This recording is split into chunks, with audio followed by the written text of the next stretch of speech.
আর আমার মুখে মোমো আছে তো ওই কারণে তোমাকে ভারবার বলতে পারছি না।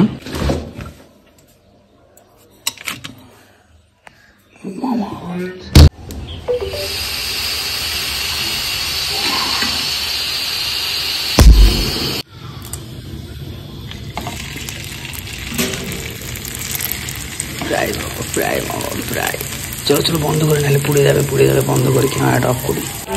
চারটে একসঙ্গে দিয়ে দিতে এবার গায়ে তেল পড়ছে গাইস, কি বলবো তোমাদেরকে, গায়ে তেল পড়ছে। এখানে তো ভেজে ফেলেছি, নর্মাল মোমোকে ফ্রাই মোমো করছি। চলো কমপ্লিট করার পরে তোমাদেরকে দেখাচ্ছি, নাহলে পুড়ে যাবে।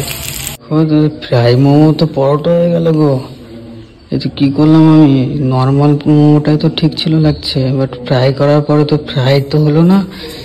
এই যে দেখতে পাচ্ছ তো পরোটা হয়ে গেছে। হায় আল্লাহ, আর এত তেল আমার দ্বারা আর হলো না গো। মেরেছি গাইস, ভালোই লাগছে, তবে এত তেল না হাগা হয়ে যাবে, কি বলবো। ভালো না, হাগা শিওর হবে, বাট এমনি ভালো লাগছে। যদিও ভিতরে চিকেন টিকেন দেওয়া আছে মনে হচ্ছে। চলো আরেকবার টেস্ট করে দেখি। দেখা তোমাদেরকে ভিতরে কত বড় আছে। আমার মুখে মোমো আছে তো ওই কারণে তোমাকে ভারবার বলতে পারছি না।